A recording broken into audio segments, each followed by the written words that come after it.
मित्रांनो, ऑनलाईन यायचं कारण असं की तुमच्याशी बोलण्याचा संवाद साधण्याची गोष्ट एवढीच आहे की आता दिवाळी येते, बरोबर आहे. 21 पासून दिवाळीचं सत्र सुरू होतंय. तसं तर आजपासूनच वसुबारस सुरू झालंय आणि वेगवेगळ्या दिवशी आपण हे सण साजरे करतो. तर हे साजरे करत असताना आपल्याला काही काही गोष्टीची जाणीवपूर्वक घेणं गरजेचं आहे.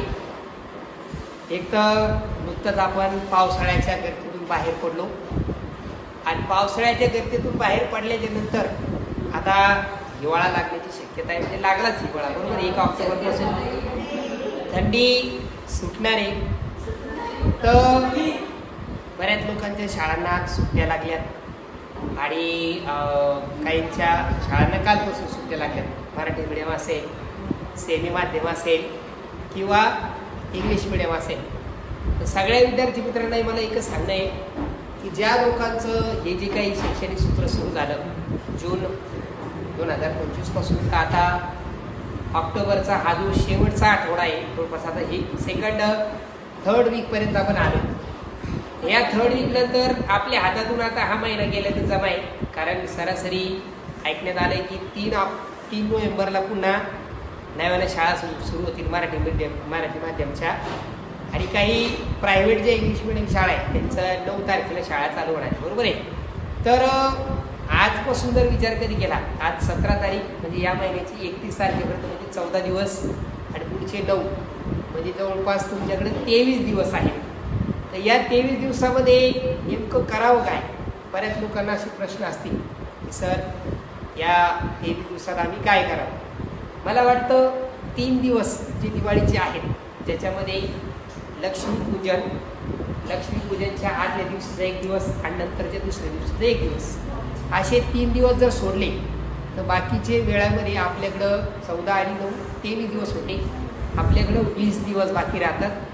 तर या 20 दिवसामध्ये जे मुलं 10वीला आहेत त्यांनी काय काय करावं. तर जे मुलांची 10वी सुरू आहे त्यांना जर मला सांगायचं झालं तर 20 फेब्रुवारीला वाढवून ते पेपर चालू होणार आहे आणि 1 फेब्रुवारीच्या अगोदरचा वेळ तुमच्या हातात आहे. तर 1 फेब्रुवारीच्या आधी म्हणजे पूर्ण जानेवारी 31 दिवस, डिसेंबर 31 दिवस आणि नोव्हेंबर 30 दिवस, असे एकूण 91 ते 92 दिवस तुमच्या हातामध्ये आहेत.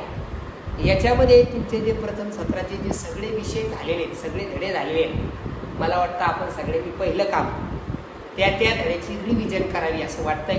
कारण जे 9वीला आहेत त्यांना हे 10वीला उपयोगात पडणार आहे.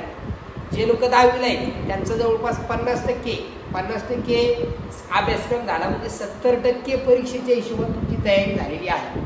आता फक्त राहिले काय की 30%चा भाग तुम्हाला पूर्ण करायचा आहे.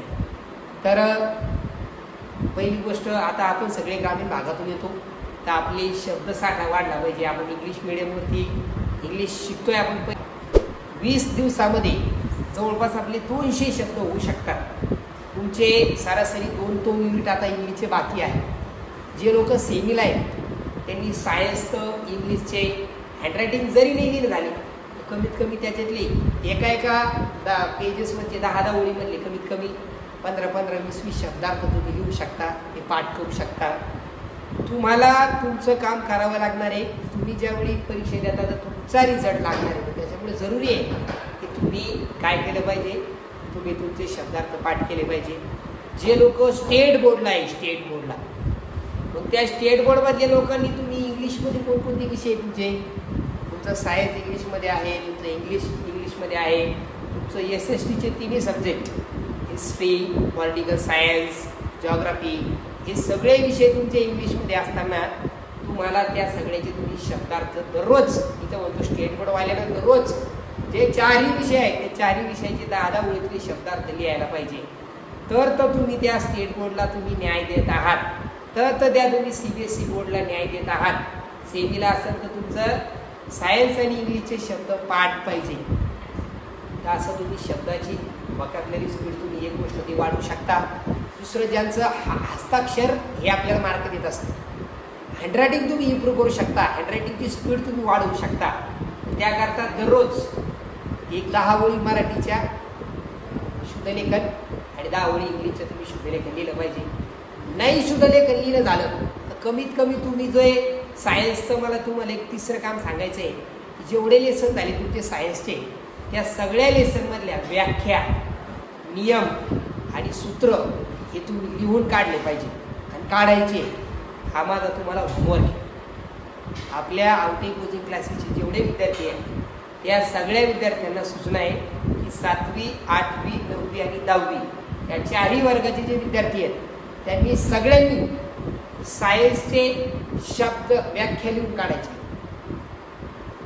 सगळे जेवढे धडे झालेत आतापर्यंत त्या सगळ्या धड्यातले लेसनमधले definitions this is called as, जसं की एखादी डेफिनेशन सांगताना आपण एक 10thला कन्सेप्ट आहे ग्रॅव्हिटेशन लेसनमध्ये सर्क्युलर मोशन किंवा सेंट्रिपिटल फोर्स आहे. याची डेफिनेशन आहे आपल्याकडे की an object which is moving in a circular path, the force exert on the object which act to its centre of the circle, this is called as a centripetal force. ही जी definition आहे अशा सायन्सच्या सगळ्या definition 9वीच्या जवळपास 10 धडे झाले तुमचे. या 10 धड्यामध्ये कमीत कमी तुम्ही जे काही फिजिक्सचे, केमिस्ट्रीचे, बायोचे लेसन आहेत त्याचे सगळ्याचे डेफिनेशन लिहायचे आहेत या 20 दिवसामध्ये. सायन्सच्या डेफिनेशन लिहायचे आहेत. त्याच्यानंतर त्याच्या आधी मी तुम्हाला काय सांगितलं की तुम्ही इंग्लिशचे शब्दार्थ लिहायचे आहेत. 10 ओळी वरती लिहा हे लेसन कोणतं आहे. त्या लेसनमध्ये त्या ओळीतलं पॅसेजमधला पहिला शब्द कोणता आहे आणि 10 ओळीतला सगळे शेवटचा शब्द कोणता आहे. एका ओळीत लिहायचं, त्याच्यातले सगळे अवघड शब्द लिहायचे, त्याची मिनिंग लिहून काढायचे. प्रोनाऊन्सिएशन साईन असं ते एक काम करायचं. इंग्लिशचं वर्डचं, सायन्सचं डेफिनेशनचं काम करायचं आहे. आणि मॅथचं काय करावं सर, तर मॅथचं पार्ट 1 आणि पार्ट 2चे जेवढे लेसन झालेत एक्झामसाठी जेवढे लेसन आले होते तर त्या सगळ्या लेसनपैकी प्रत्येक एक्सरसाइजमधला कमीत कमी एक क्वेश्चन सॉल्व करायचा. जर सब क्वेश्चन असेल जसं की आता तुम्हाला 9th स्टँडर्डला रिअल नंबरमध्ये एक एक्सरसाइज आहे, त्याच्यामध्ये ज्या सर्ड आहेत करणी आहे त्या करणीची बेरीज, वजाबाकी, गुणाकार, भागाकार अशी वेगवेगळे प्रश्न आहे. एका याच्यात 4-4, 5-5, 10 प्रश्न आहेत. त्याच्यातले तुम्ही प्रत्येक उपप्रश्नातला एक प्रश्न सोडवायचा आहे. मॅथचा, सायन्सचे डेफिनेशन लिहायच्या, मॅथचा झालेल्या सगळ्या लेसनमधले काय करायचे प्रत्येक एक्सरसाइजमधला मेन क्वेश्चनमधला एक सगळ्या. जर उपप्रश्न खूप जास्त असतील त्याच्यातले पण एक प्रश्न सोडवायचे. त्याच्यानंतर क्वेश्चन पेपर सोडवायचे आहेत. 9वीच्या मुलांनी सगळ्या विषयाचे भाषा सगळ्या मराठी, हिंदी, इंग्लिश, त्याच्यानंतर मॅथ, सायन्स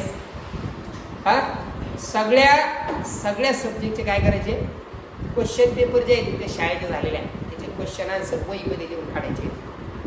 असे हे 4 कामं करायचे. सर बाकीचे कामं काय करावं, ठीक आहे, बाकीचे कामं काय करावं तर याच्यामध्ये तुम्ही एक तुमचं आयडियल रुटीन तयार करू शकता. आयडियल रुटीनमध्ये तुम्ही उठणार किती वाजता आहात, तुम्ही झोपणार किती वाजता आहात, तुम्ही जेवणाची तुमची वेळ काय असली पाहिजे, शाळेतली वेळ काय आहे, त्याच्यानंतर तुमचा खाण्यापिण्याचा रुटीन पण तुम्ही तयार केला पाहिजे की तुम्ही तुमचं शरीरासाठी व्यायामाची सवय लावू शकता, मनासाठी वाचनाची सवय लावू शकता आणि चांगल्या मित्राच्या संगतीत राहू शकता. आणि आणखी एक गोष्ट सांगायची आहे की सगळ्यांनी रेग्युलर एक गोल डायरी करायची आहे. त्या गोल डायरीमध्ये दररोज संध्याकाळी लिहायचं की मी आज कोणकोणते कामं माझ्याकडून पूर्ण झाले, मी जे काल ठरवले होते आणि मला उद्या कोणकोणते कामं करायचे ते कामं मला उद्या संध्याकाळी लिहायचे. मी कोणकोणते कामं पूर्ण केले, मी कोणकोणते कामं पूर्ण केले या बाबतीमध्ये मला तुम्हाला एक गोष्ट सांगायची होती. ठीक आहे, अशा पद्धतीनं हे सगळं काम तुम्ही सुरू करायचं आहे. आणि तुमच्या सगळ्या विद्यार्थी मित्रांना आपल्या आवटे कोचिंग क्लासेस परिवारातर्फे सगळ्या विद्यार्थ्यांकडून तुम्हाला दीपावलीच्या शुभेच्छा. सगळ्यांनी योग्य रीतीनं जे पैसे आहेत ते तुमचे योग्य वस्तूमध्ये खरेदी करा. तुम्हाला आवश्यक असणाऱ्याच वस्तू खरेदी करा. अशा वस्तू कुठल्याही खरेदी करू नका की ज्याच्यामध्ये तुमचे पैसे वायाला जातील. योग्य वस्तू खरेदी करा.